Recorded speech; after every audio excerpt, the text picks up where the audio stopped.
The Niners built up one of the strongest defenses across the entire league, and the big reason for that has to be their linebacking core. Whether it be Fred Warner or Dre Greenlaw, it's really nightmarish to go against the San Francisco linebacking core.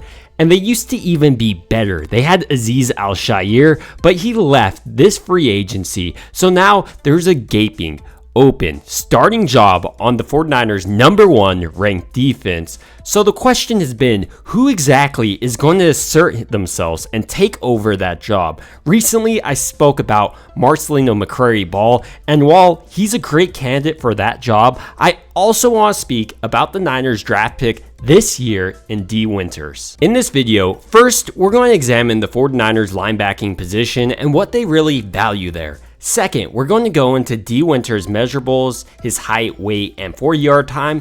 Thirdly, we're going to go over D. Winters' football career and what scouts were saying about him. And finally, we're going to conclude this video at looking at how D. Winters has looked so far on the Niners offseason program. First, we need to examine what the Niners love in their linebacking core, and that's speed that can get sideline to sideline quickly. An example of a player like this is Dre Greenlaw, and D. Winters was even compared to him.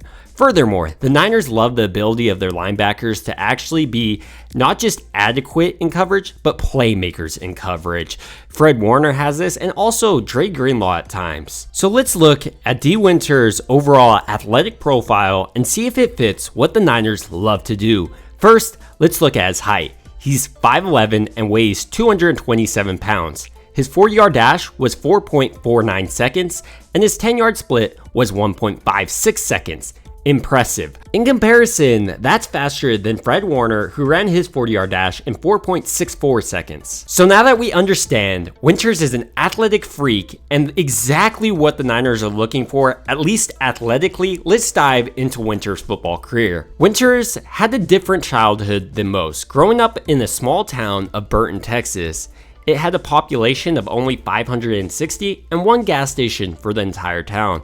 But despite the small population, Winters was able to show off his football skill at Burton High School, where he was a two-way player playing both wide receiver and safety.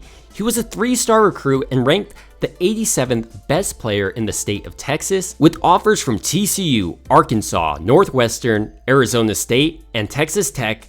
Winters decided to play his college football at TCU. And although he was recruited as a safety, Winters' position was quickly changed to linebacker when he arrived at TCU.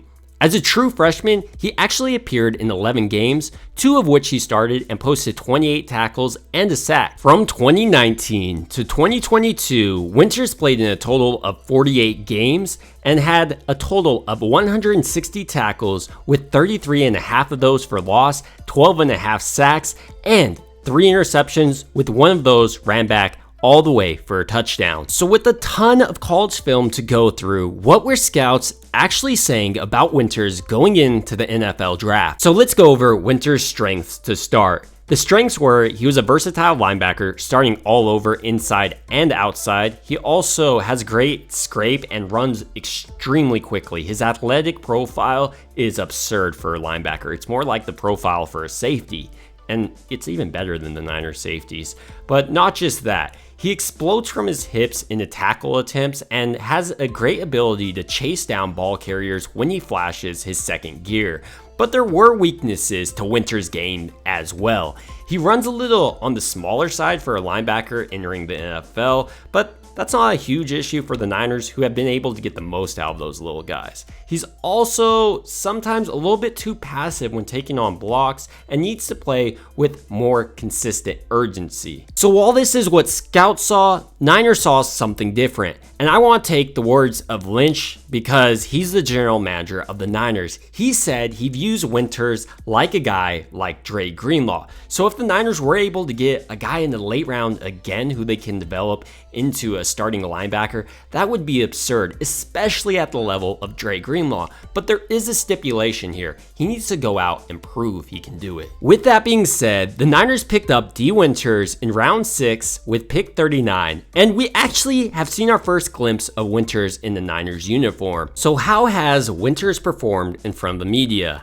He actually hasn't done too much. So many people are saying he's a bust already, and may not even play this year.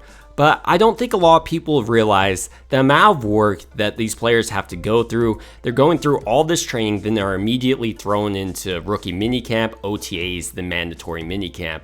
They might just be worn down at this point. So having this nice little period of where they get to take off and get their bodies right, work out, and get in the shape they need to be to compete at the NFL level is what's happening right now during this period. And during training camp, we should get a deeper understanding of who D. Winters is as a player. But for me, on his college film, when the pads go on, he's a lightning missile who flies around the field, and I think is going to be a big impact player on the Niners, if not this year, for years to come. These are just my thoughts on D. Winters, and I'd love to hear your thoughts down below. It would also mean a ton if you liked and subscribed. Thank you guys so much for watching.